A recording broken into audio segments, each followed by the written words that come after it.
Meus queridos irmãos, a paz do Senhor, queria convidá-los para nós ficarmos de pé nesta manhã.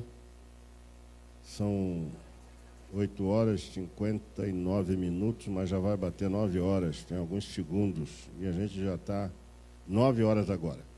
Nós vamos começar a nossa escola bíblica dominical, primeiro orando ao Senhor, pedindo que o Senhor venha nos abençoar nesta manhã, que possamos aprender mais uma lição para ampliar o nosso conhecimento e também fortificar a nossa fé em Cristo Jesus e saber que Deus está no governo de todas as coisas.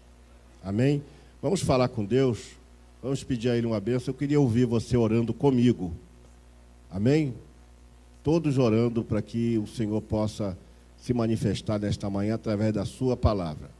Pai querido que estás nos céus, glorificado seja o teu nome, venha o teu reino e seja feita a tua vontade, assim na terra como no céu. O pão nosso de cada dia nos dá hoje, perdoa as nossas dívidas, assim como nós temos perdoado aos nossos devedores, e não nos deixes cair em tentação, mas livra-nos do mal, porque teu é o reino, o poder e a glória para sempre.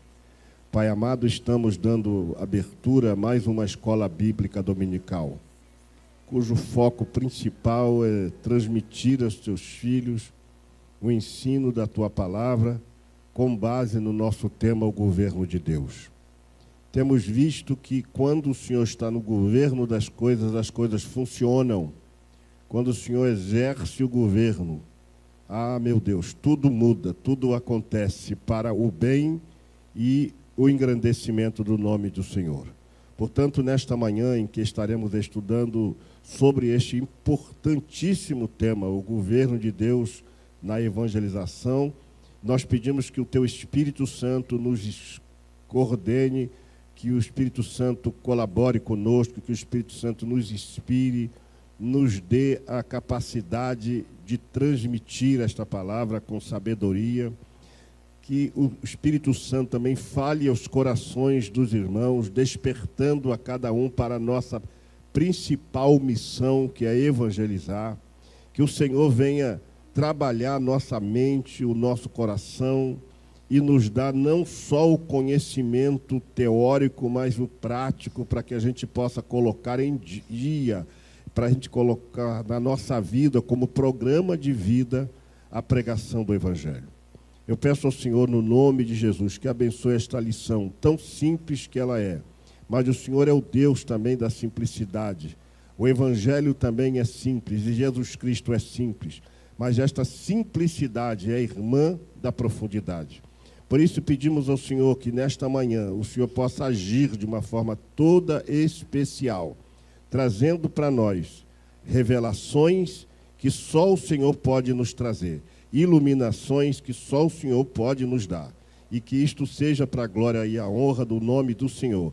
Abençoa cada aluno, a cada irmão, a cada obreiro, abençoa cada criança que está agora indo para as suas salinhas, que esta escola bíblica dominical aqui na Assembleia de Deus Betel seja um dos trabalhos mais importantes, que a gente possa se dedicar a isso, tendo em vista, ó Deus, que sem o conhecimento da tua palavra seremos presas fáceis das seitas falsas, presas fáceis daqueles que estão, ó Deus, torcendo o Evangelho, e também presa fácil do novo Evangelho. Mas nós cremos no Senhor, cremos no poder da tua palavra, na eficácia da tua palavra. Por isso rogamos a direção, a ajuda, a inspiração sobre nós, para que tudo ao final concorra para que o seu nome seja glorificado. Eu peço assim, eu oro no nome de Jesus, o teu Filho amado que vive e reina para todo o sempre. Amém e amém. Meus irmãos, hoje é dia 24 de março de 2019. Nós vamos usar o nosso boletim dominical, exclusivo para a escola dominical, e vamos estudar o seguinte tema. Eu vou contar até 3, a igreja vai dizer comigo. 1, 2 e 3. Governo de Deus na evangelização. O texto bíblico está em Eu vou ler o primeiro versículo e assim a igreja vai ler o 19 e o 20, nós vamos ler juntos. E chegando-se, Jesus falou-lhes, dizendo: É-me dado todo o poder no céu e na terra.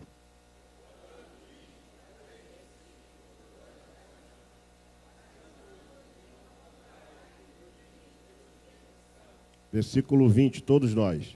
Ensinando-nos a guardar todas as coisas que eu vos tenho mandado. E eis que eu estou convosco todos os dias até a consumação dos séculos. Amém. Texto áureo.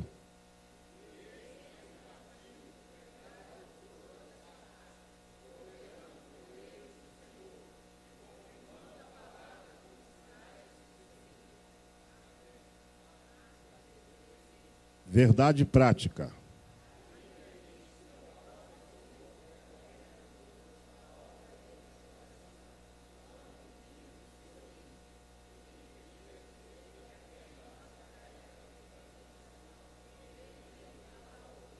Pensamento da semana.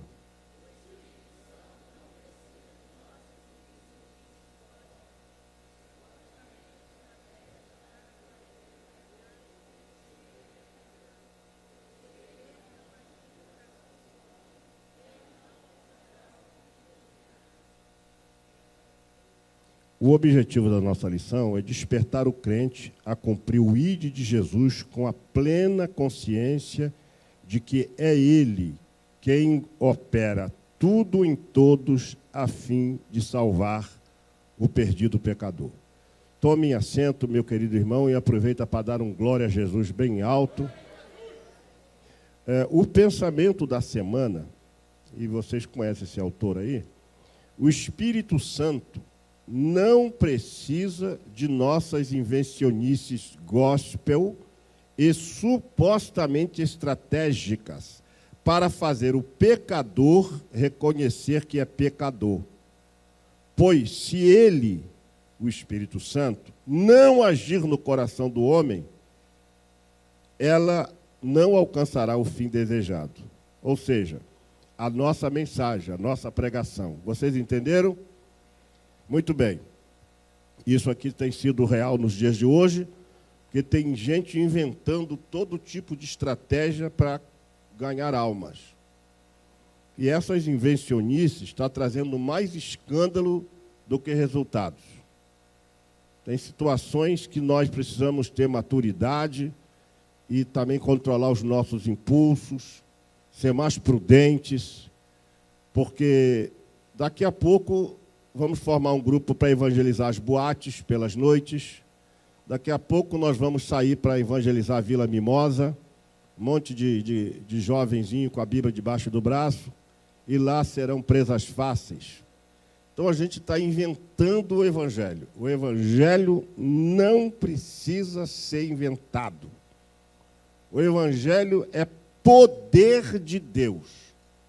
A gente não está lidando com uma filosofia humana. Nós não estamos lidando com uma cartilha de primário. Nós não estamos lidando com um livro de geografia, de história, de ciência. Nós estamos lidando com um material chamado, com um poder chamado Evangelho, que é, como disse Paulo, o poder de Deus. Como é que a gente vai achar que a gente vai pegar o Evangelho, que é poder de Deus, e começar a botar um monte de confete, serpentina, máscara, luzes, para ganhar o pecador para Jesus? Quem está entendendo? O Evangelho não precisa disso. O Evangelho é tão simples quanto o próprio autor do Evangelho, que é Jesus. Mas nós achamos, às vezes, que sabemos mais do que Deus. Eu lamento que algumas igrejas estão, a título de estratégia, e achando que sabem mais da Bíblia do que os demais pastores que viveram uma geração também complicada do homem moderno, que era crédulo, que acreditava em tudo, acreditava em Jesus, mas também acreditava em Buda, acreditava em Jesus, mas também acreditava em Zoroastro, em Confúcio, em Mahatma Gandhi. Então, nós estamos achando que essa geração de pastores que veio já há 100 anos pregando o Evangelho, sem esse aparato, sem essa tecnologia, sem essas invencionices, que nós éramos tão somente um bando de idiotas, que não soubemos o que fazer. E está surgindo uma galera nova aí, que está querendo colocar uma roupagem no Evangelho, uma indumentária no Evangelho, e isso que eu estou falando vai ressoar para o Brasil inteiro, porque se está no YouTube, todo mundo toma conhecimento, e eu não estou preocupado com isso. Estão colocando uma indumentária, uma roupagem, um aparato tecnológico, achando que isso vai ganhar mais almas. Irmãos, quem salva é Jesus de Nazaré. Nós somos apenas instrumento, e Deus usa a pessoa, que é você. Você pode usar a tecnologia, porque de primeiro não tinha microfone, de primeiro não tinha caixa de som, de primeiro não tinha internet, mas a voz humana, e até mesmo os gestos para quem é surdo, enfim, a pessoa é que é o instrumento. Jesus não mandou as máquinas irem, Jesus mandou você ir. Portanto, é você que tem que ir com a sua sabedoria que Deus lhe dá para testemunhar de Jesus, falar de Jesus e ganhar as almas. Então, eu lamento que hoje estamos distorcendo isso, achando que os antigos pastores que deram as suas vidas pelo Evangelho não serviram de nada, porque eles não tinham esse aparato todo.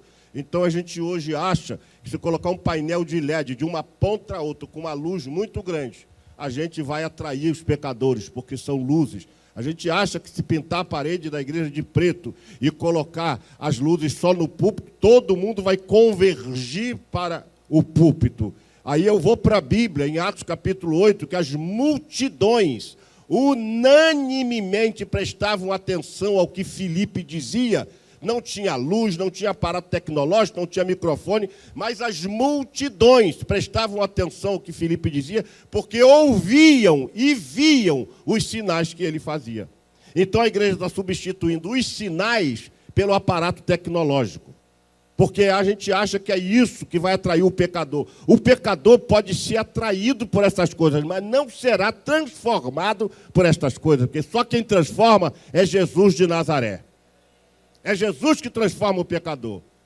A igreja está ficando tão moderna e Deus não nos chamou para ser modernos, mas para ser mordomos. E para sermos mordomos, nós não precisamos ser modernos, porque até a roupagem do mordomo é antiga ainda. Nós só precisamos ser mordomos. Quem entendeu isso? Então, nesta manhã, eu estou escrevendo já há algumas semanas e já tenho um bom material pronto, até para a primeira aula, e eu vou pedir, inclusive, nessa aula seguinte, que vamos falar sobre o governo de Deus, sobre os nossos pensamentos. Mas vamos ao nosso tema, o governo de Deus na evangelização. De acordo com a palavra de Deus, já estamos vivendo os tempos difíceis. Se você concorda, diga sim, ou se você não concorda, diga não. E esses tempos difíceis foram vaticinados por Paulo, o apóstolo. Isto porque o projeto de evangelização tem se tornado secundário em muitos lugares, sim ou não? Nós estamos mais preocupados com shows gospel do que com evangelização. Hoje estamos achando que o nosso show gospel é uma evangelização. Estamos achando que determinadas cruzadas que a gente faz é uma cruzada evangelística, quando não passa de um show para apresentação de alguns valores da música gospel. Uma cruzada evangelística, uma campanha de evangelização, não é uma apresentação de grupos da promessa. Então, a gente está deixando secundária a evangelização. Secundário o projeto de evangelização em muitos lugares. A geração de crentes atuais não sentem mais o impulso do Espírito Santo para evangelizar. Eu pergunto à igreja, se é mentira ou é verdade? Não sente mais o impulso. Por quê? Porque está havendo uma mudança,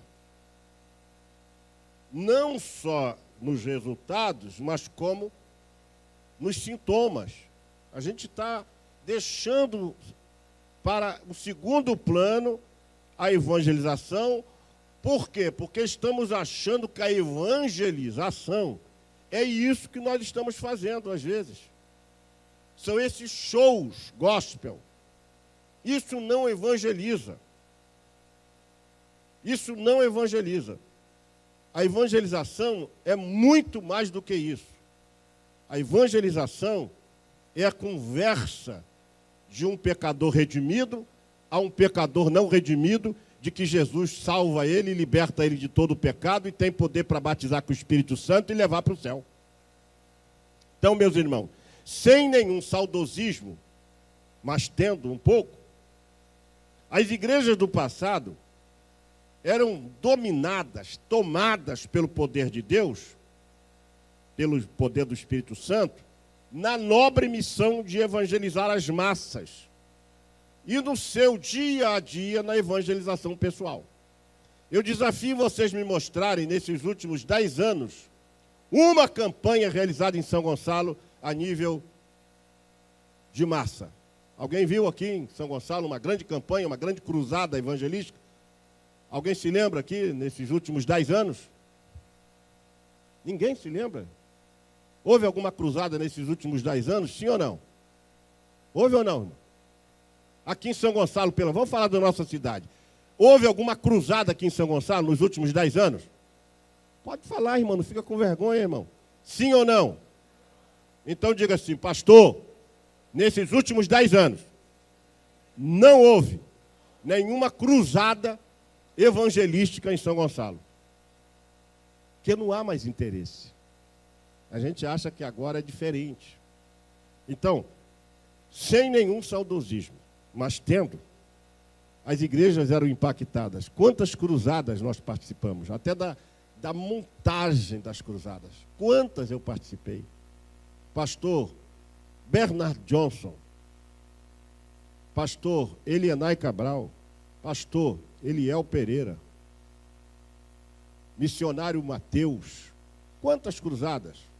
Era um caminhão, abaixava lá a sua carroceria, aquela parte que prende o finalzinho da carroceria, soltava aquilo, ali era um palanque para pregação. Só tinha uma caixa de som e um microfone e o poder de Deus. E as almas se convertiam. Mas hoje a gente não vê mais isso. Então, havia também evangelismo pessoal.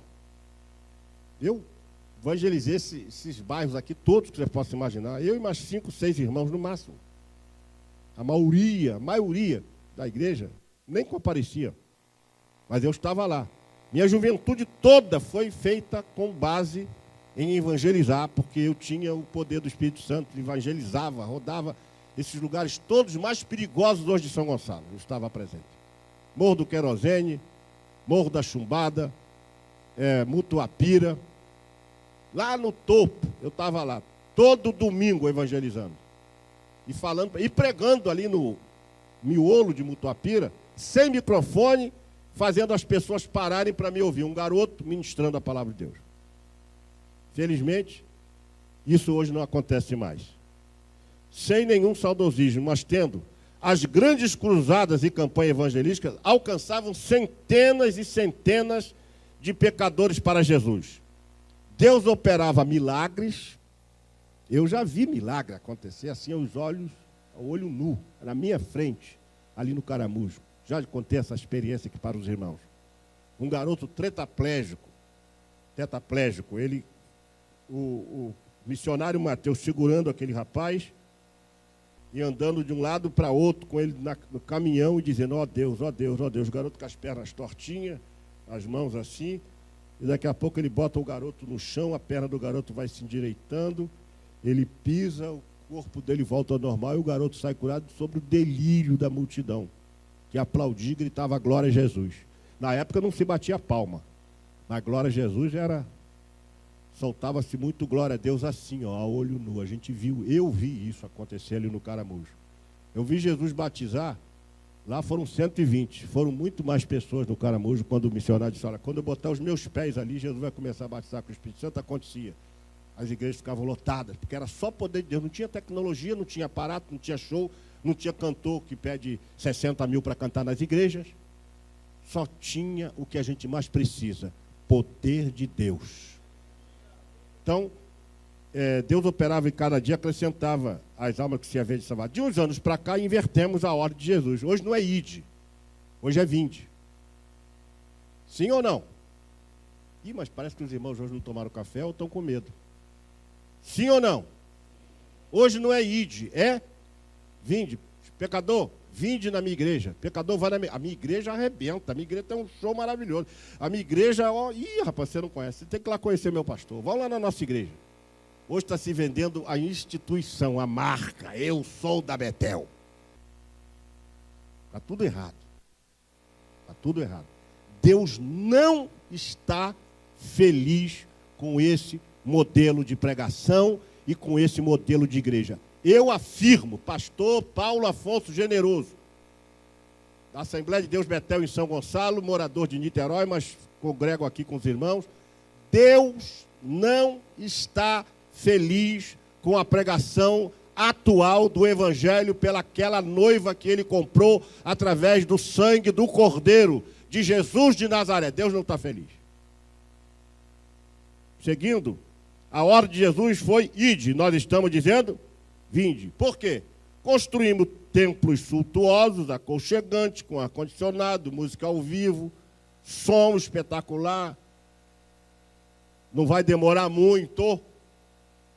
Nós vamos servir cafezinho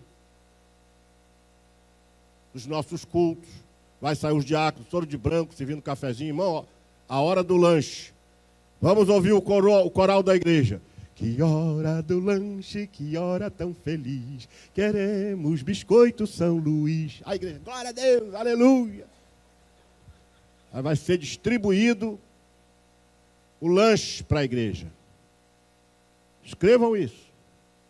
Não vai demorar muito. A hora do lanche. Pausa para o lanche.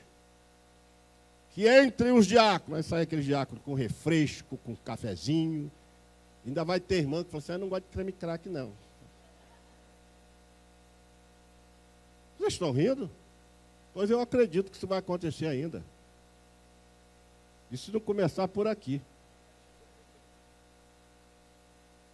Que hoje quem quer sair do conforto? Quem quer sair do conforto? Foi só eu falar para um grupo de pastores aqui da Betel, olha, uma reunião. Cada domingo, um de vocês terá que estar visitando as congregações. No segundo domingo, teve pastor que pediu para sair. Porque chega lá, não tem ar-condicionado, não tem conforto. Já no domingo seguinte, sentou lá, pastor, eu pensei bem e tal. Uma semana depois que ele foi na congregação, por sinal, lá em Santa Luzia, que não tinha ar-condicionado, e pronto, quando voltou, já voltou pedindo para sair, porque lá não tem conforto. A gente não está procurando conforto, mas eu continuo querendo a glória de Deus sobre a minha vida. Quem quer a glória de Deus? Aí levante a mão.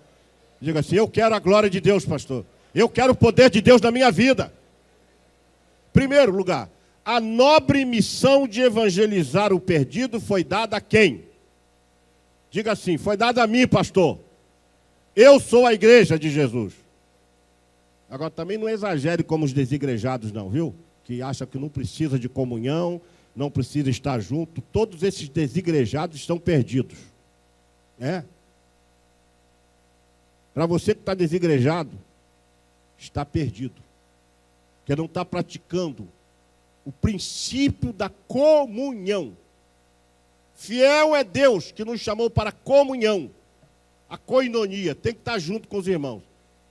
Se a Bíblia fala lá, se nós andarmos, se estivermos juntos uns com os outros, né, se confessarmos os nossos pecados, o Senhor é fiel e justo para nos perdoar.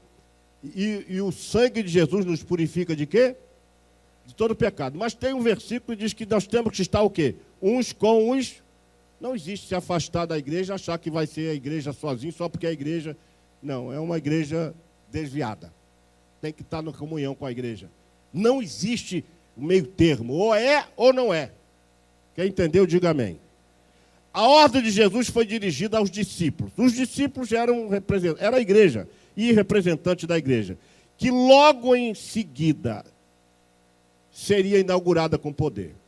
A igreja, olhem para cá, ela passou por 4 momentos. O primeiro momento da igreja foi o momento da sua fundação. Mateus 16, 18. Jesus disse assim: Tu és Pedro, e sobre esta pedra eu edificarei a minha igreja. Então a igreja foi fundada naquele momento.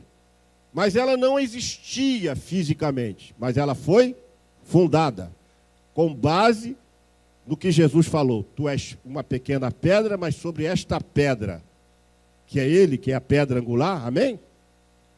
Eu edificarei a minha, olha, a e não as minhas igrejas. A minha igreja, a igreja é uma. E a igreja é dele. Ele disse, a minha igreja, não é a sua igreja. A igreja não é do pastor, do apóstolo, do vice-deus, do Jesus Júnior, não. A igreja é de Jesus. Eu edificarei a minha igreja. E os poderes do inferno constituídos não impedirão o avanço desta igreja. À medida que a igreja sai, as portas se abrem, porque é promessa.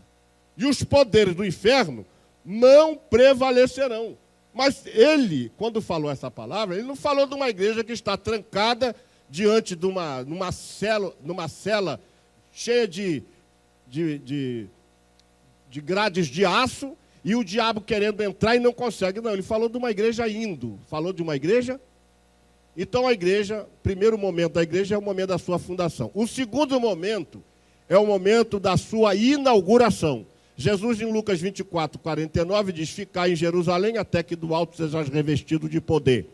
E lá em Lucas 1, ou melhor, em Atos 1 e 8, ele diz, em Lucas 24, 49, ele diz, mas recebereis o poder, ficai em Jerusalém. Lá em Atos 1 e 8, ele diz, mas recebereis sobre vós o Espírito Santo e ser-me-eis testemunhas, tanto em Jerusalém como em toda a Judéia e Samaria, até os confins da...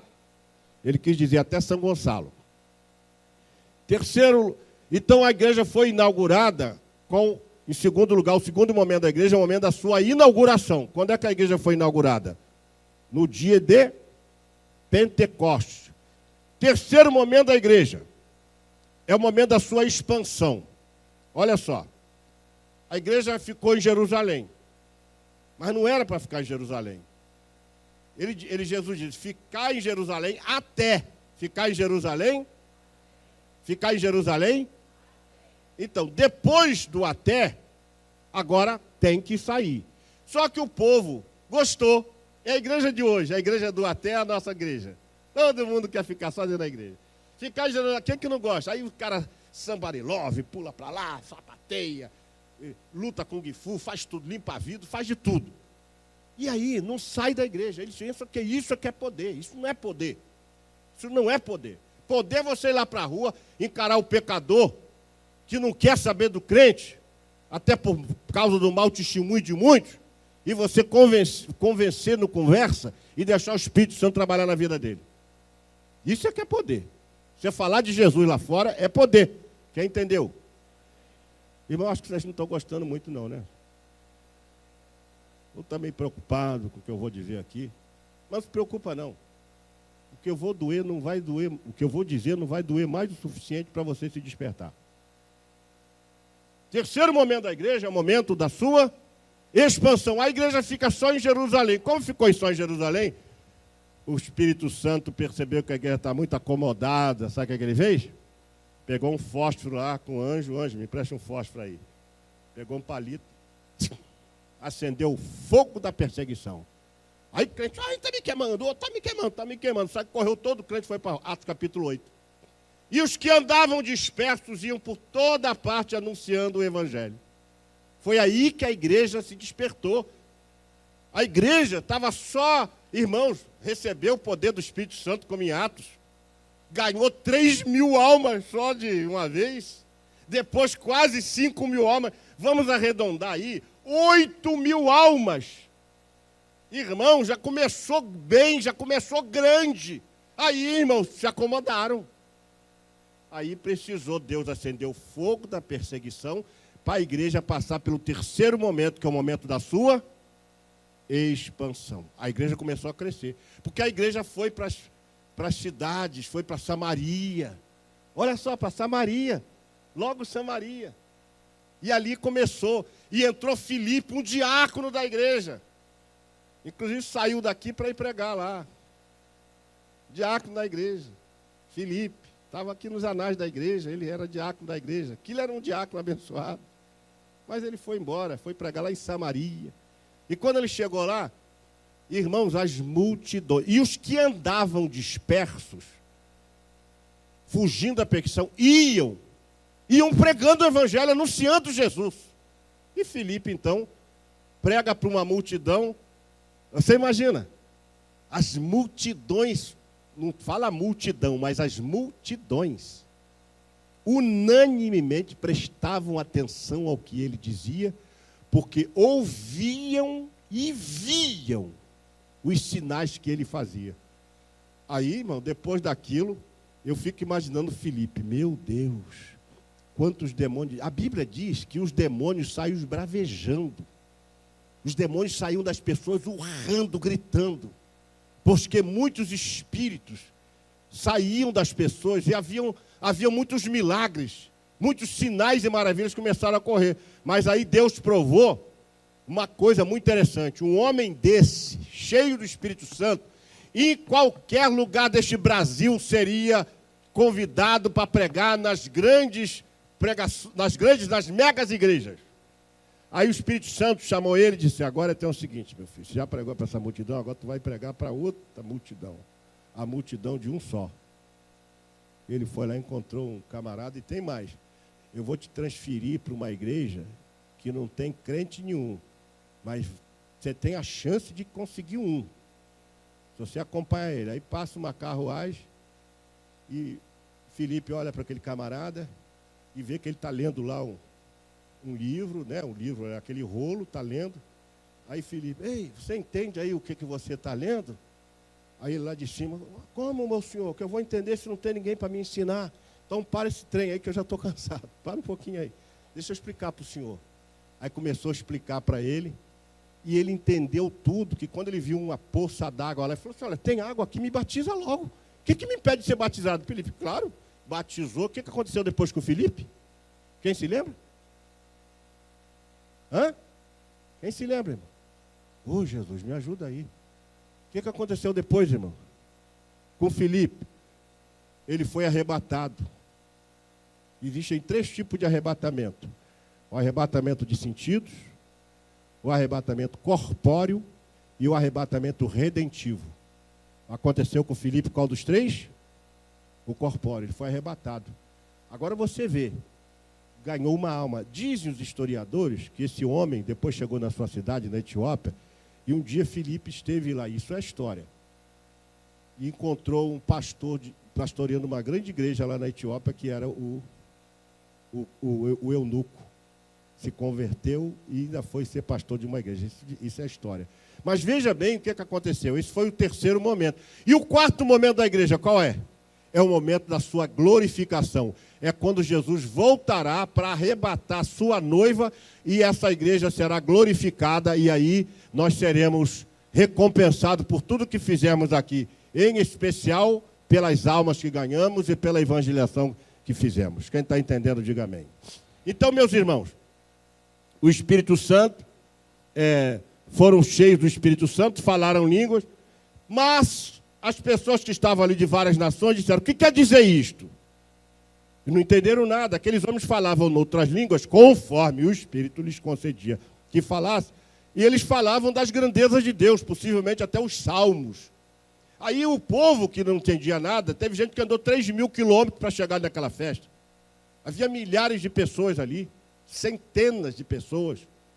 E quando aquelas pessoas foram batizadas ali, quando eles ouviram os discípulos serem batizados, eles fizeram uma pergunta, o que quer dizer isto?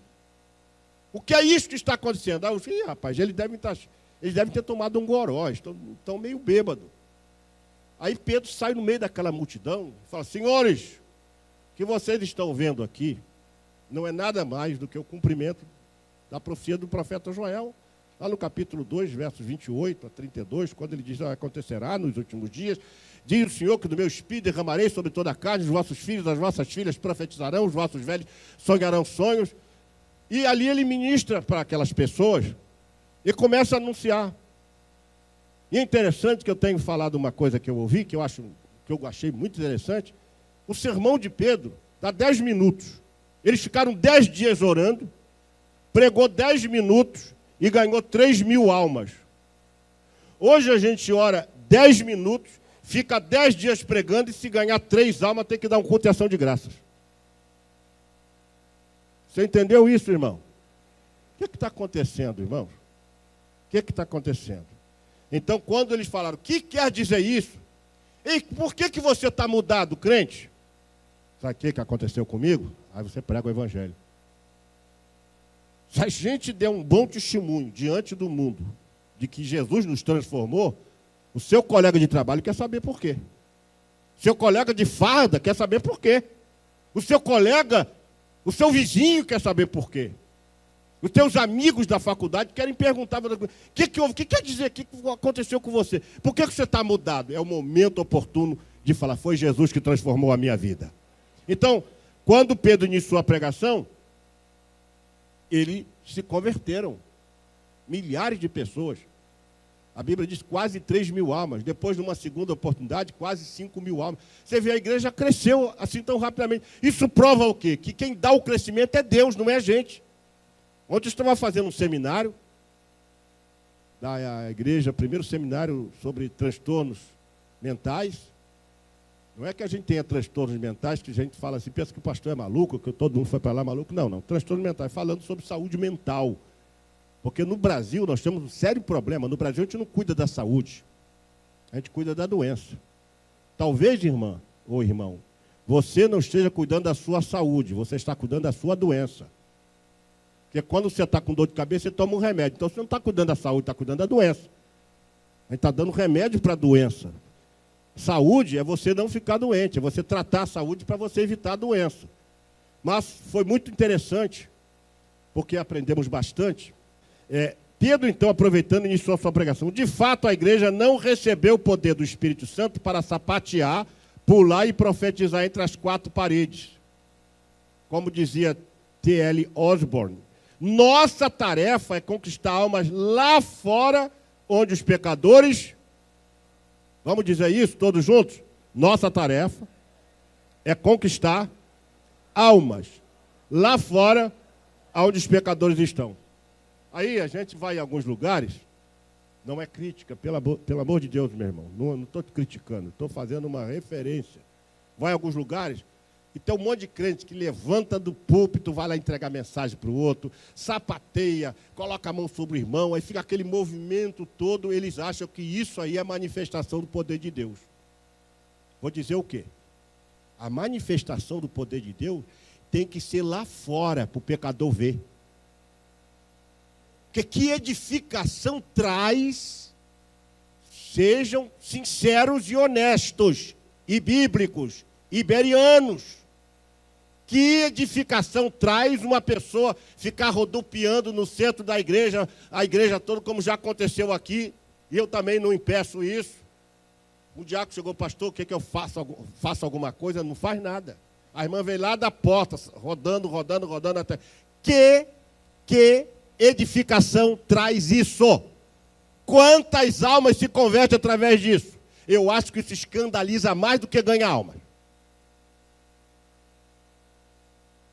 A igreja está mais preocupada ou com a sofisticação, com a ornamentação, com a decoração, com o conforto e com o excesso do poder, onde as manifestações, a igreja que não tem profecia, é uma igreja fria, a igreja que o povo não sapateia, não é crentes, não são crentes, desculpem. E é isso que é entendido hoje. Então nós temos os dois extremos, o formalismo e o fanatismo. Um se dá por excesso de poder e o outro se dá pelo excesso de sabedoria.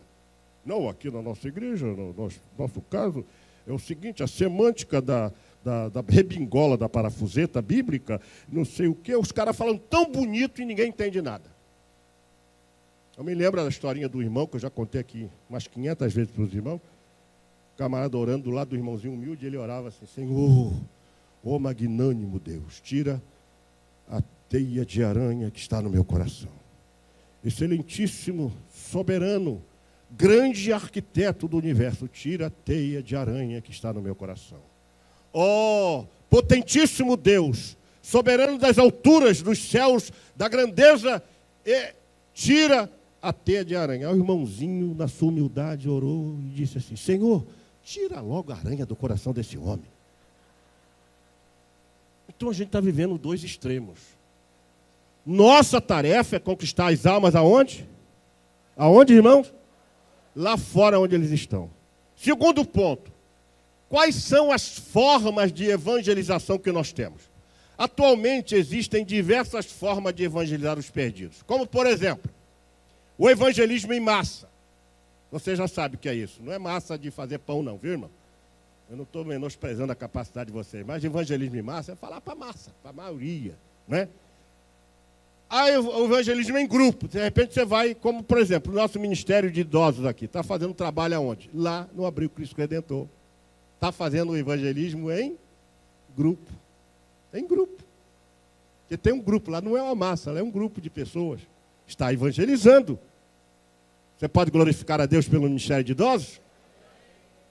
Às vezes a gente não vê o fruto nascer na hora, mas vai nascer. Está se fazendo esse trabalho. O nosso irmão, o Ministério de Evangelização, que compõe toda a igreja, está evangelizando aqui na praça, distribuindo água, ainda escrevendo lá, ainda tem que escrever isso. Olha só que ponto chegamos. Essa água não é ungida. Porque senão o cara vai levar para casa, a Igreja Assembleia de Deus Betel, do pastor Paulo Afonso, está distribuindo água ungida. Derrama na cabeça da pessoa, toma essa água aqui, minha filha. Pode acontecer um milagre, sim ou não? Pode. Deus pode, Deus opera também na ignorância, na simplicidade, mas a gente tem que dizer, não está escrito isso lá? Ideia do nosso mestre aí, pastor Antônio, essa água não é ungida, para que ninguém ache que a gente está distribuindo. Então, água para matar sede. Então, é evangelismo em grupo. Esse evangelismo em grupo, ele é fundamental, o grupo de pessoas que reúne na casa. Existem algumas estratégias que as pessoas estão fazendo, reunir amigos em casa, né, faz uma festinha, convida e lá, ó, Jesus neles. Então é em grupo. Depois tem evangelismo radiofônico, televisivo, televisivo hoje está uma vergonha. O evangelismo televisivo está uma vergonha. Eu assistia Rex Rambert, eu assistia Jimmy Swaggart. O Rex Rambert falava, se você se converteu através dessa pregação, mande uma carta para a caixa postal número tal e nós vamos enviar gratuitamente para vocês um livro, os primeiros passos para a vida cristã. Hoje, o camarada quer vender livro até para o pecador. Virou comércio. Eles doavam esses livros. As pessoas escreviam, eu tenho a chavinha do Rex Rambert lá em casa até hoje. A chave da oração. Material do Rex Rambert, que era um grande evangelista. O pastor Bernard Johnson fazia essas campanhas no Brasil inteiro. Nós não compramos a televisão, porque ninguém aqui tem televisão, né? Nem eu. Nós temos televisor. Porque a televisão é a Globo, é a Rede TV, é a SBT, são televisão. Nós temos televisor. Então, quando se quisia comprar uma emissora de televisão, pastores, tinha um pastor aqui de São Gonçalo, que eu não vou citar o nome, foi para a convenção, a televisão é de Satanás, a televisão é do diabo. E sabe o que aconteceu? O diabo, então me dá para cá que é o meu. E aí, com essa expressão, hoje a televisão realmente está recheada de nocividade para a vida cristã, para a vida das nossas crianças, que estão aprendendo tudo que de ruim tem. Se você assiste esses programas de TV que tem na parte da tarde, aqueles de fofoca, aqueles de família, e aqueles de morte, que morre 10 pessoas por dia, e não sei o quê, você só está se nutrindo de veneno, está intoxicando a sua alma. Está intoxicando a sua alma. Não soma nada na sua vida. Eu já estou recusando até assistir Repórter. Eu prefiro assistir um bom filme do que programa. Não assisto mais a nenhum programa de TV. Não assisto. Programa está arriscado da minha vista. Eu só vejo um bom filme.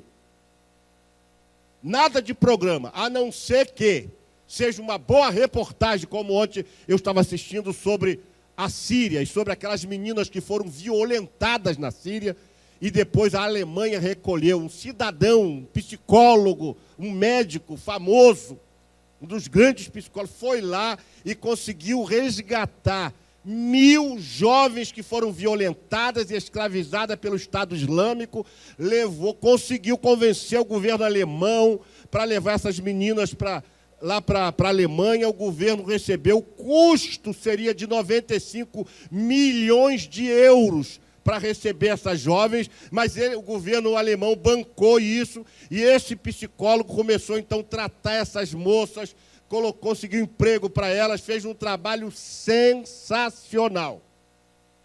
Eu ficava em pé lá na minha sala, aplaudindo esse médico, esse psicólogo, que fez esse trabalho sensacional de resgatar parte dos curdos, as mulheres curdas que foram violentadas e foram introduzidas na Alemanha e foram tratadas, e depois elas dão depoimento, depois de muita luta, irmão, se você vê um depoimento, dá vontade de chorar. O que aqueles homens fizeram? A moça dizendo, era um brutamonte de um homem, era pequenininha, e o camarada disse, eu vou te possuir, porque se você é virgem. Não, eu não sou mais que um outro soldado me violentou, então você não pode mais ser vendido, então eu vou ter que usar você. Então usava a garota. Ela disse que foi doloroso para ela ter que suportar aquele monstro sobre ela, e ela dá esse depoimento chorando, e fizeram um processo até para trazer de volta a família dela, mas não foi possível, e ela perdeu, não foi a irmãzinha pequena, a mãe, ficou dissociada de toda a sua família. Então, uma reportagem dessa enriquece para a gente ver como Deus ainda está usando pessoas, não crentes. Esse homem fez um trabalho extraordinário. Ele parece aquele camarada que salvou os judeus, que eu esqueci o nome dele agora. Schindler. Parece o Schindler. Ele fez um trabalho extraordinário. Então, eu assisto uma reportagem dessa. Agora, programa de televisão, eu não assisto mais nenhum. Nem repórter eu quero assistir mais. Eu estou muito seletivo naquilo que leio, naquilo que ouço e naquilo que eu vejo. Porque eu não quero estragar a minha visão, a minha percepção, porque isso é só tóxico para o seu organismo. Pare de assistir essas coisas ruins. Isso está intoxicando. Foi o que eu ouvi ontem também lá. Está intoxicando e pode te levar também à depressão. Se você tem uma predisposição, você pode ficar intoxicada e ter a depressão decorrente dessa programação nociva que nós estamos tendo hoje na TV. Mas teve pastor aqui que falou, não, a igreja, o televisor é meu pastor, o meu crescimento espiritual faltará, deitar-me faz em pastos mundanos, guia-me mansamente as correntes, não sei das contas, e com isso o povo parou não comprava televisor, mas acabou agora todo mundo sendo dominado pela televisão. Resultado, nós entregamos na mão do diabo, o diabo, que não é bobo, pegou a televisão. Ele ocupa todas essas televisões com programações das mais esdrúxulas, nocivas e intoxicantes para todos nós. E um monte de crente ainda vai bater palma para isso. Ainda vão bater palma. Então, irmãos, em nome de Jesus, nós temos que mudar isso. Quantos creem que nós podemos mudar isso? E existe o evangelismo também virtual, que é através das redes sociais. Mas as redes sociais, misericórdia. Irmão, se você pergunta, pastor, o que o senhor vê no seu celular? WhatsApp. Mas não vejo toda hora. Eu demoro muito para ver? Alguém que manda para mim? Sim ou não? Demoro, né? Pois é. Mas se você não larga esse trem por causa do WhatsApp, de noite nós vamos cantar um hino aqui. Né, Zilá? Vamos cantar o hino. Da crente que só fica no zap. Só pega lá e fica. Não vê mais na igreja, não lê Bíblia, não assiste mais nada. Só zap. Olha, está destruindo a sua vida espiritual. Se usasse o WhatsApp para evangelizar, pega o meu Face e vê se eu fico postando foto com a minha barriga de fora. Vê se eu boto no meu Face coisas pessoais que eu estou evitando de todas as formas possíveis. Estou colocando mensagem, às vezes curta, porque o povo não lê. Botei um estudo desse tamanho, ninguém leu. Eu boto umas frasezinhas pequenas e está indo longe. Quem está entendendo? Então, tem que usar a sabedoria para não ser dominado por isso. Então, mas é evangelismo virtual. Você pode estar mandando mensagem. Se você mandasse mensagem para todo mundo assim, ó, Jesus Cristo salva, cura e batida com o Espírito Santo. Usa as redes sociais, usa o Zap, usa o Instagram para colocar mensagens. Aí vale a pena. Mas botar as fotos da sua sogra, quem quer saber a sua sogra, meu irmão? Para com isso, meu irmão. Eu quero lá saber da sua sogra. O primo, ele é meu parente. O que ele é seu? Não, ele é amigo do conhecido de vista do vizinho. O que ele é seu? Nada. Ele é amigo do conhecido de vista do vizinho. Aí tu posta lá, meu amigo. Eu não boto foto de ninguém que morreu. Não boto. Ele foi meu amigo, meu irmão. Para com isso. Eu quero saber a foto da pessoa que morreu, irmão. Eu não leio, não posto e não vejo. Eu quando vá, passei rápido. Não vejo. Eu não me interessa agora ficar fazendo homenagem póstuma. Às vezes até mentindo. Foi um grande homem. Quando estava aqui, você dizia assim, esse homem não faz nada, isso é muito duro. Isso é um cão chupando manga. Depois que morre, bota lá um grande homem. Não coloque a minha foto quando eu morrer. Não coloque. Partiu o pastor Paulo Afonso, igual um pastor. Pastor, estava no dia do aniversário dele, ele ia receber um presente, a igreja sempre dava um presente para ele. Aí o coral começou a cantar um hino. Vamos embora para Sião, vamos para Sião. Aí começou a cantar aquele hino que estamos indo para Sião, daqui a pouco entra o presbítero com a mala. Aí o pastor diz lá, meu Deus, já estão cantando que vai para Sião, a mala está chegando. Será que eles querem que eu morra? Quer dizer, o camarada ainda vem com a mala. E os irmãos cantando a música, vamos embora para Sião. O que o pastor ia pensar? Pronto. O pastor entrou em depressão. Olha que imaturidade. Cantou a música dela e ainda mandar o obreiro vir com a mala, irmão. A mala para viagem. Viagem para onde? Para o céu. O pastor ficou, Jesus diz que ele que eu vou para o céu logo. No dia do aniversário diz que ele entrou em crise. Então a gente tem que ter sabedoria, meu. Sim ou não? Evangelismo pessoal é o mais funcional. Por quê? Porque dentre todas as formas é aquele que permite a pessoa contestar. O camarada chega assim, mas não entendo esse negócio de evangelho, esse negócio de crente, não entendo nada. Aí falou assim, mas meu amigo, olha só. Você entende por que uma vaca preta comendo capim verde produz leite branco e manteiga amarela? Não. Mas você deixa de comer manteiga e tomar leite? Não. Então você tem que experimentar. Né? Tem coisa que a gente não vai entender, mas a gente não abre mão. Então, a gente tem, o evangelismo pessoal permite a pessoa contestar, permite a pessoa perguntar, por que isso, por que aquilo? Você entende o que lê? Não. O que quer dizer isso aqui, Felipe? Esse cordeiro, quem é esse cordeiro? Olha só. Então, olha a importância do evangelismo pessoal. Você está no ônibus, está na van, está nas barcas, está no trem, está no avião. Eu, quando fiz uma última viagem, eu fui para onde, Jesus? Estava indo para um lugar aí que eu já não sei mais. Aí eu levei um Novo Testamento que eu tenho novinho. Aí eu sentei do lado assim, só que eu escolhi errado. Aí eu sentei assim do lado, tinha um senhor, a esposa dele estava lendo um livro. Ele falou, vou começar uma conversa com ele. Aí peguei o Novo Testamento, dei para ele. Poxa, moço, muito obrigado. Muito obrigado, isso é a palavra de Deus, né? Eu falei, Aí comecei a conversar, ele já era crente. Mas eu tentei, né? E peguei o cara do meu lado. Vai que ele não seja crente. Ele vai me fazer alguma pergunta, então você tem a oportunidade de explicar a ele, né?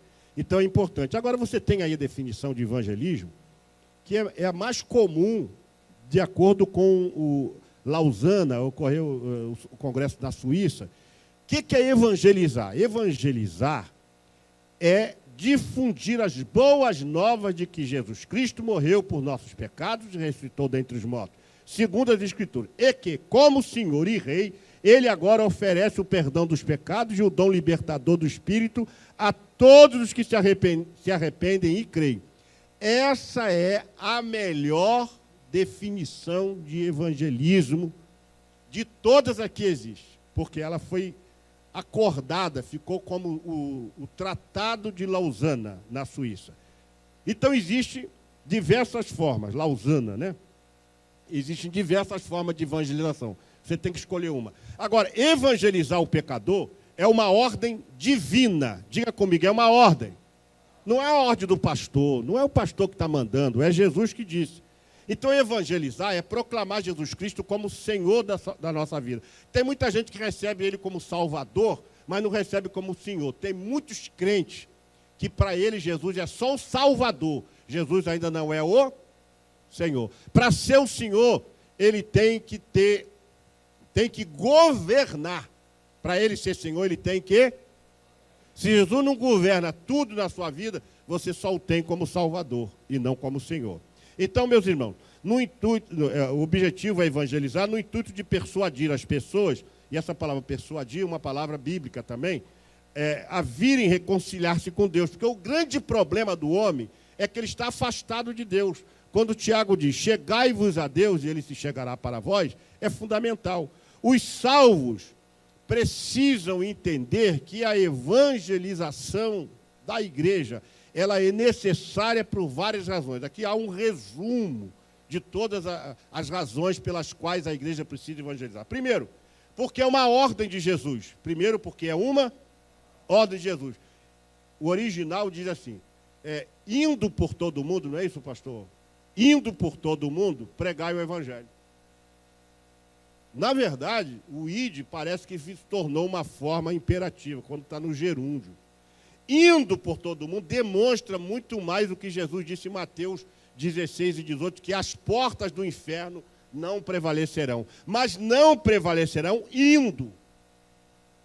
Indo. Diga comigo, não prevalecerão indo. Porque se você não fizer esse movimento, eu não sei o que pode acontecer. Mas indo, as portas não prevalecem. Elas vão se abrindo automaticamente. Sabe por quê? Que o poder de Deus é maior do que o poder de Satanás. Indubitavelmente, até infantilidade dizer essa verdade aqui. Mas vamos lá. Por que precisamos ter amor aos perdidos? A gente também, às vezes, pega a palavra amor e a gente acha que o amor é um sentimento. A maioria dos crentes pensa que amor é um sentimento. Ah, pastor, eu não sinto amor por outro. Não, não existe amor sentimental. Segundo a língua grega, não vou entrar nos detalhes, mas o amor nosso, ele tem que passar pelo crivo decisório. O amor, diga comigo, é uma decisão. Você escolhe ou não escolhe amar. Por que é uma decisão? Resgatando o que disse o pastor Fábio Damasceno, por que é uma decisão? Porque você decide amar ou decide odiar. Portanto, não é um sentimento. Nós já vimos isso aqui quando eu falei sobre a estrutura da alma, que eu falei sobre a razão, a vontade, as emoções, o livre-arbítrio. Lembram disso? Quem decide amar é o seu livre-arbítrio. É ele que decide amar. A mesma questão de perdoar. Você não perdoa porque você não tem vontade de perdoar. Você não perdoa porque você não sente. Você perdoa porque o seu livre-arbítrio vai dizer assim, olha, se você não perdoar, você também não será perdoado. Então, perdoar é a mesma coisa, não é um sentimento. Ah, eu não estou sentindo de perdoar, mas não vai sentir mesmo. Depois que tu levar uma bofetada, tu vai sentir de perdoar. Agora, você decide, diga comigo, decide perdoar. O amor, então, diga comigo, o amor é uma decisão. Então, nesse sentido, a gente decide amar o pecador, a despeito de tudo. Jesus amou Pedro mesmo ele negando, e disse, Pedro, tu me amas? E ele inverteu lá.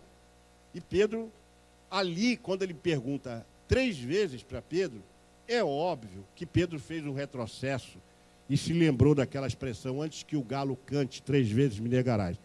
Apesar dos teólogos atuais falarem sobre essa questão do canto do galo, não ser um galo realmente, eu continuo crendo que foi um galo.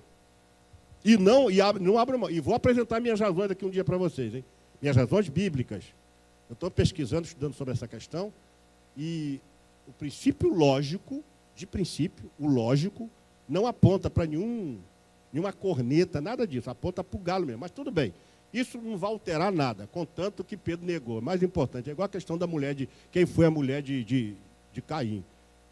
A gente, primeira pergunta, poxa, você está preocupado com a mulher de Caim, que viveu em tempos tão remotos? Preocupe-se com a sua.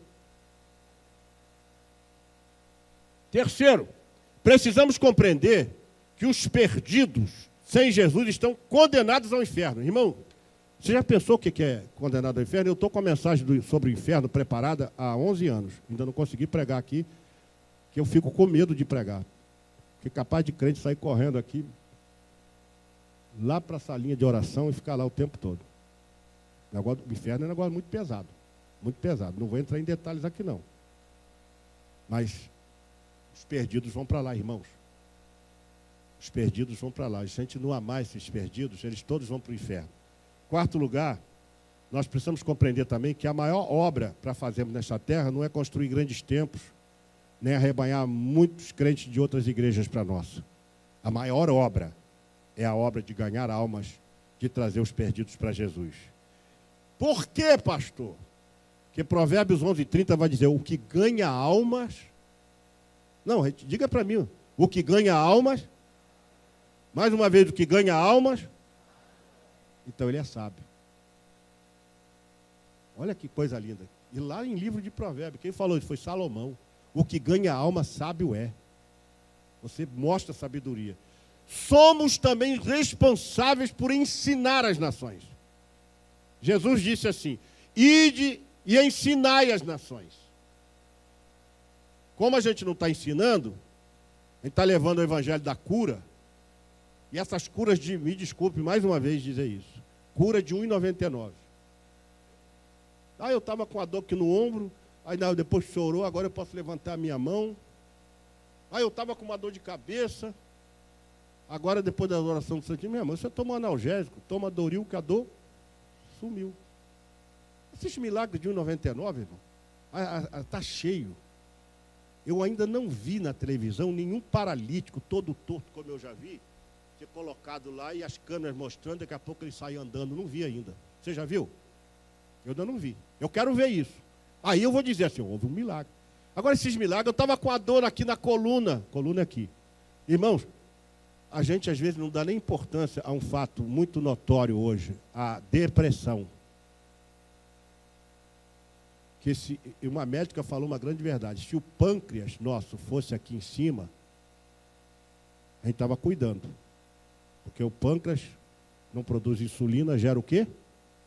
Diabetes.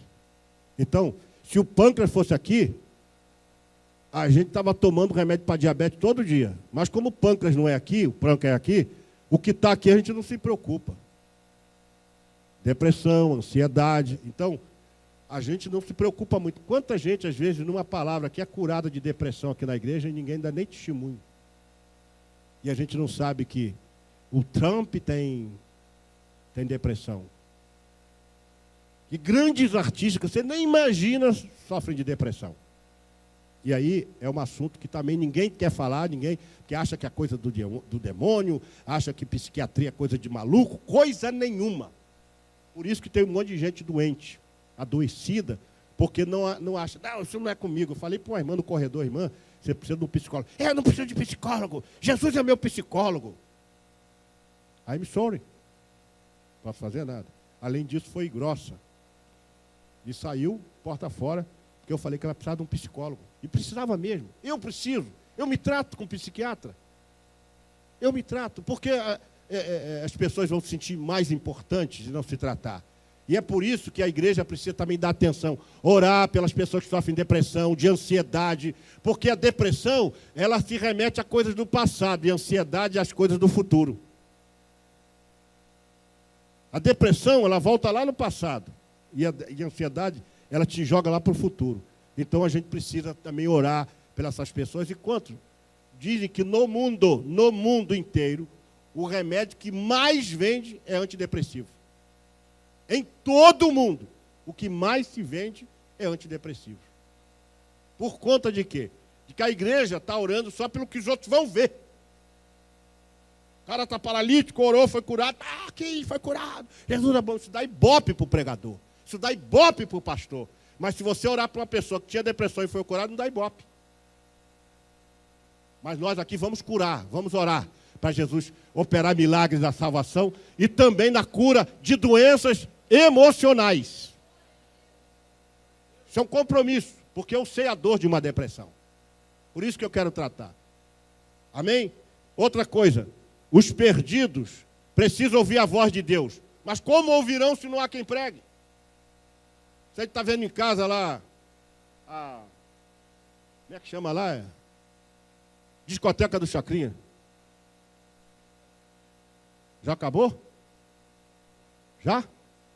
Aí por que não me avisaram? Nós somos o sal da terra. Nós não somos açúcar da terra. Eu falei isso lá na rádio, não sei como é que eu falo umas coisas de doido. Depois eu fico pensando, realmente falei uma vez de verdade.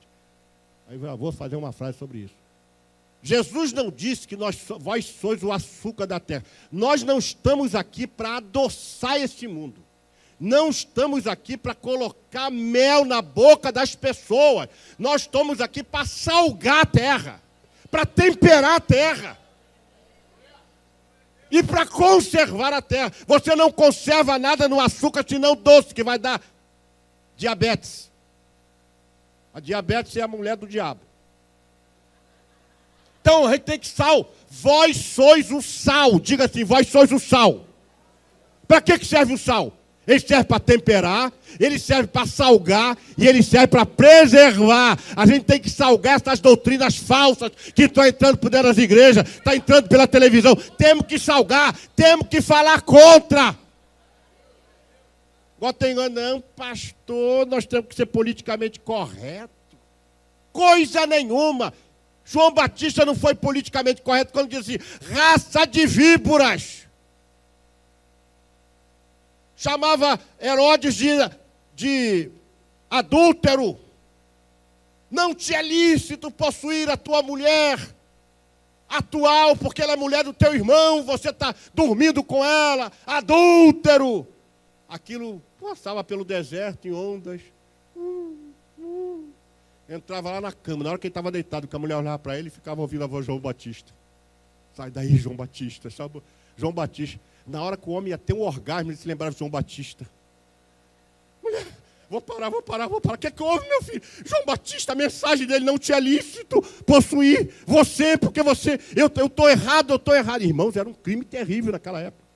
Sabe que essas meninas que foram violentadas lá pelo Estado Islâmico, as famílias expulsaram de casa. Olha só. As meninas não tiveram desculpe, não tiveram. Mas todas as famílias expulsaram porque é uma vergonha para a família. Aí as meninas não tinham com quem ficar, porque a família jogou fora umas meninas bonitas, sofrendo, você viu, sofrimento estampado no rosto. E esse psicólogo acolheu, levou para a Alemanha para tratar dela e ela construiu uma família lá, de amigos, o pessoal, os alemães dando maior apoio a essas meninas. Então veja o perigo dessa questão. Estão entendendo? Então, João Batista não tinha negócio de botar açúcar, não, ser politicamente correto, não. Você já imaginou João Batista recebendo tapinha nas costas? Faz isso não. Irmãos, nós precisamos ser o sal da terra. Levante a sua mão aí. Fala assim, Jesus, eu sou o sal. A pregação do Evangelho não é uma proposição, não é uma proposta. Se você quiser, você vai. É uma imposição. Ide, ou ensinai. Todos que pregam com diligência já têm uma recompensa. Você está pensando que vai receber coroa no céu, meu irmão? você está enganado. Tem gente que acha que vai chegar no céu cheio de coroa. O que é isso na sua cabeça? Mas são as coroas que eu ganhei. A lição mais próxima disso, para mim, é que quem ganhar almas aqui vai ter mais de Deus. Mais de Deus. Deus vai dar um pouquinho mais. Irmão, não tem galardão maior do que um pouco mais de Deus na nossa vida. Você já pensou o que é isso? Esse ser extraordinário. Deus trabalha conosco quando estamos evangelizando. Sim ou não? Agora, preste atenção que eu vou acelerar agora aqui. A Bíblia diz que quando os discípulos saíram pregando, o Senhor cooperava com eles. Olha só. Nós cooperamos com o Senhor e o Senhor coopera conosco. Com eles. Isso porque Ele exerce um governo até mesmo na evangelização. Se deixar Deus governar, todos nós vamos evangelizar. Marcos 16, 20, em Atos 2, 47, diz que a igreja primitiva caiu na graça do povo. Sabe o que significa cair na graça do povo? Sabe? O povo de fora olhava a igreja, estava se reunindo nas casas e pelas ruas andavam. Eu aprecio isso. Isso é muito lindo. Olha aquelas pessoas ali, como eles estão diferentes. Eles apreciavam o movimento da igreja, eles apreciavam o gesto daquele, eles apreciavam as pessoas da igreja. Aí o Senhor ia acrescentando aos que se haviam de salvar. Agora hoje, com tanto escândalo, você pode às vezes falar, o pastor, irmão, só pede para vendedor de carro usado. Só pede para vendedor de carro usado.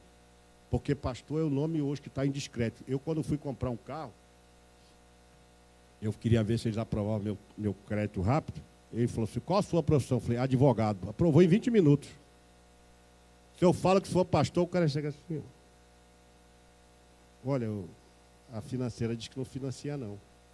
Porque o que tem de pastor, caloteiro, que não paga a conta, nem da igreja. Pastor caloteiro que não paga suas contas, que dá balão nos outros, depois foge. Aí dá mau testemunho. E crente também, não é? Ainda ajuda o filho a ser mentiroso. Quando o cobrador bate na porta, que hoje não faz mais isso, mas quando batia na porta, fala que eu não estou. Aí o garotinho chega, mamãe, a mamãe falou que ela não está. Então, irmãos, olha só. Deus acrescentava o que ia sendo só. Paulo, inspirado por Deus, vai dizer que o evangelho de Jesus Cristo é o quê? Poder de Deus para a salvação. Agora, porque o nosso evangelho, versículo 1 de Tessalonicenses 1,5. Preste atenção nisso aqui, que isso aqui não está em livro nenhum. Isso foi uma iluminação de Deus para vocês. Olha só. Porque o nosso evangelho não foi a vós somente em palavras, mas também no Espírito Santo. E em muita certeza. Como bem sabeis quais fomos entre vós, por amor de vós. Aqui, eu falei isso na rádio, e por isso que eu quis trazer isso para vocês também. Porque isso aqui foi uma coisa que Deus me mostrou aqui. Deus mostrou para vocês, através de mim, Deus me revelou as 5 colunas do evangelho que nós pregamos. Isso não está em obra nenhuma. Não está. Porque isso são coisas que Deus te mostra. Faz você compreender. Então vamos lá. Primeiro, as palavras. Olha só. Porque o nosso evangelho não foi somente em palavras. Não quer dizer que ele não tem que ser em palavras. Primariamente ele tem que ser. Ele tem que ser em palavras. Diga comigo. Em primeiro lugar, o evangelho tem que ser em palavras. Mas também em poder. E a palavra poder aí é a palavra dinamis. A palavra dinamis envolve 3 outras palavras do vocabulário português. Autoridade, capacidade e habilidade. Vocês já sabem disso aqui, sim ou não? Todos vocês já sabem. Autoridade, a capacidade, porque a autoridade, porque Pedro pregou para milhões de pessoas lá. Saiu no meio daquelas pessoas e ele teve autoridade ali, recebeu autoridade, o poder da autoridade. Mas não somente a autoridade, como quando ele subiu no capítulo 3 de Atos, ele sobe para ir para a oração, encontra um paralítico e diz para o paralítico, o que você pede eu não tenho, mas o que eu tenho, isso te dou. Ali demonstra que ele recebeu também capacidade. E depois, por conta disso, ele foi preso, chega diante dos 70 homens lá do Sinédrio e diz, Deus sempre levanta, eu disse aqui uma vez que Deus sempre levanta alguém para corroborar com aquilo que você está falando. E ele, quando falou assim, mais importa obedecer a Deus do que aos homens. Essa palavra de sabedoria foi uma demonstração de que o poder de Deus não só te dá autoridade, não só te dá capacidade, como também te dá habilidade para você sair de situações difíceis. Se você pensa que o poder de Deus é só para você sapatear na igreja, está enganado. Muitos problemas na nossa vida são resolvidos pelo poder de Deus, porque Ele dá habilidade para você sair de situações difíceis. Quem está entendendo isso? Então, isso aqui é o que Paulo fala, é autoridade e poder. Mas não, agora, poder para quê, irmãos? Para que poder? Primeiro, poder para curar. Aí você vai pegar esses textos, falam de cura. E aonde Filipe chegava, Pedro chegava, Paulo chegava, os apóstolos, havia milagres. Também para libertar. Para libertar. Quantas pessoas foram libertas? Pois que muitos espíritos saíam. Né? Jesus diz, eu dou poder a vocês para pisar serpentes e escorpiões. Não é para pisar a cabecinha do cachorro, do gato, não, é para serpentes e escorpiões, fazendo uma referência aos demônios e a toda a potestade que vier. Poder também para batizar com o Espírito Santo. Você vai ler esse texto aqui, que quando Paulo ou Pedro impunha as mãos, as pessoas eram batizadas com o Espírito Santo. O que mais? Poder para quê? Poder para salvar. Porque ele vai dizer em Romanos 1,16, porque o Evangelho de Jesus Cristo é poder de Deus para salvação. E ainda, Romanos 10:9, se com tua boca confessares, no teu coração creres, serás salvo. E poder para perdoar pecados, porque se confessarmos os nossos pecados, Ele é fiel e justo para nos perdoar, e o sangue de Jesus nos purifica de todo o pecado. E poder também para ressuscitar. Quando estava todo mundo triste, porque a irmã que costurava na igreja, que fazia manta para as irmãs, ela morreu, o nome dela era Tabita, não é? Tabita. Que traduzido quer dizer Dorcas. Então, o nome dela originalmente era Tabita, Dorcas. Então, Dorcas morreu. Aí as irmãs começaram a chorar. Pedro, ela gostava muito dela, ela fazia parte do ciclo de oração, do movimento das irmãs. No congresso ela fez uma manta nova, as irmãs desfilavam com manta nova, foi uma festa, cada manta bonita, ela morreu. Pedro mandou todo mundo sair, dobrou o joelho e orou, a mulher ressuscitou. Toda Jope, toda cidade ficou. Quando souberam que ela tinha ressuscitado, irmãos, o evangelho ganhou mais credibilidade e as pessoas voltaram a conhecer o evangelho, que é poder para ressuscitar. Você tem algum filho que está morto pela depressão, pelas drogas, pela prostituição? Tem algum parente? Pois o evangelho de Jesus Cristo tem poder para ressuscitar essas pessoas. O evangelho tem poder para tirar essas pessoas. Tem jovens, esses jovens estão se matando aí. Antes dele morrer fisicamente, eles já morreram pelo sentido da vida. A vida morreu para eles, eles não têm mais sentido de viver. Se a igreja pregar o evangelho, eles vão ressuscitar. Então, além disso, além do poder, ela tem o poder também do evangelho de nos levar para o céu. Quem mais vai nos levar para o céu senão o evangelho? A pregação do evangelho. Filipenses 3:21. Segundo, o seu eficaz poder de sujeitar a si todas as coisas, que transformará o nosso corpo abatido para ser semelhante ao seu, segundo o seu eficaz poder de sujeitar a si todas as coisas. Então, o evangelho tem poder para te levar para o céu, transformar o teu corpo, te dar uma nova vida e uma vida na eternidade com Deus. Depois, irmãos, além do poder, olha o que Paulo diz, o Espírito Santo, e com muita certeza, o evangelho, a quarta coluna do evangelho é a plena convicção. Eu, pastor Paulo Afonso Generoso, tenho plena convicção disso que eu estou falando aqui, é uma realidade para toda a igreja e para todas as igrejas no Brasil. Plena convicção. Você tem convicção da sua salvação? Se você tem, é porque o evangelho chegou até você. E em quinto e último lugar, testemunho. Por quê? Para você pregar o evangelho, primeiro você tem que ter o evangelho. Segundo, primeiro você tem que crer. Segundo, você tem que ter. E terceiro, você tem que viver. Primeiro, você tem que crer. Segundo, você tem que ter. E segundo, você tem que viver. Se você não vive o evangelho, você não será uma boa testemunha do evangelho. Então, Paulo diz assim, ele vai dizer assim, notemos que Paulo enfatiza essas colunas quando ele diz assim, como bem sabeis quais fomos entre vós. Como é que nós somos? Vocês viram o nosso testemunho. Então, meus irmãos, o testemunho é fundamental. Com estas colunas que vêm daqueles que governam, o evangelho é imbatível. Ele não depende da pirotecnia humana, das invencionices mirabolantes, ele não precisa de carnaval, ele não precisa que você monte uma escola de samba na sua igreja, ele não precisa que você monte um bloco de carnaval para evangelizar no carnaval, que isso não tem apoio bíblico, apesar de você achar versículos soltos, você vai achar mesmo, como se nós não tivéssemos a sabedoria para entender isso. Se nós tivéssemos o governo desta missão, Deus diria para eles, não, vocês não vão entrar ali. Vocês não vão entrar ali.